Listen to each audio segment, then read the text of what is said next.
तो फ्रेंड्स दोस्तों, स्वागत है आपका हमारे चैनल पर। आपके फेवरेट सीरियल गुम्मी किसी के प्यार में चल रहा है हाई वोल्टेज ड्रामा, और अब सम्राट विराट पर भी गुस्सा होते नजर आएगा और पत्र लेखा पर भी, और उन दोनों की ही क्लास लगा देगा और सही का साथ देगा। जहां पर विराट अब खुले में ही सबके सामने ही यहाँ पर सबके सामने सही को कह देगा कि वो उससे प्यार करता है और उसे पत्नी ही उसे ही मानता है, और वो अगर डील वाली शादी मानती है तो उसमें उसकी कोई गलती नहीं है। सम्राट बुरी तरह से विराट पर भड़कते नजर आता है कि भाई वो तुम्हारी पत्नी है तो तुम उसके साथ में पत्नी जैसा ही बिहेव किया करो, और अगर वो पत्नी है तो फिर ये डील वाली शादी का क्यों मजाक बना रखा है। एक तो पत्र लेखा ने मजाक बना दिया और एक विराट तुम दोनों ने ही हमारी फीलिंग्स के साथ खेला है, तो जो भी क्लियरली है तुम दोनों सही सही क्यों नहीं बता देते। और सम्राट के इस गुस्से के सामने पत्र लेखा का ये तो होश उड़ जाते हैं, लेकिन विराट अपने दिल की बात कह देता है और कह देता है कि सही के सही उसी बात को पकड़ कर बैठी है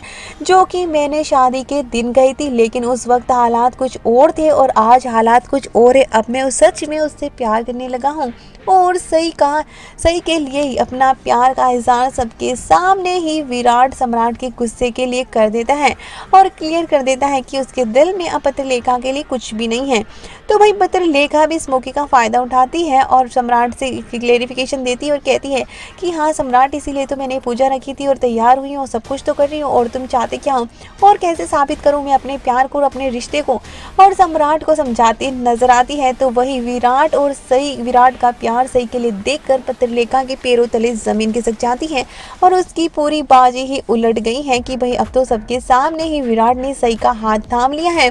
तो वही सही काफ़ी इमोशनल हो जाती है और फाइनली शिवानी बुआ अश्विनी खुश हो जाते हैं कि सही को यकीन तो दिलाया कम से कम, और विराट ने सबके सामने कहकर अब सारी प्रॉब्लम ही सॉल्व कर दी है। तो इसी के साथ में सही भी विराट से माफ़ी मांगते नजर आएगी कि उसका कोई इरादा नहीं था घर से भागकर किसी को हर्ट करने का, लेकिन वो इस झूठी पूजा में शामिल नहीं होना चाहती थी। लेकिन अगर पत्रलेखा दीदी कह रही हैं कि वो पूजा अपने दिल से कर रही थी तो मैं सबसे माफ़ी भी मांगती हूँ। तो यहाँ पर विराट और सही के बीच में तो एक नई शुरुआत होने को दिख रही है। देखना अभी ये है कि आगे कौन सा नया तमाशा होता है।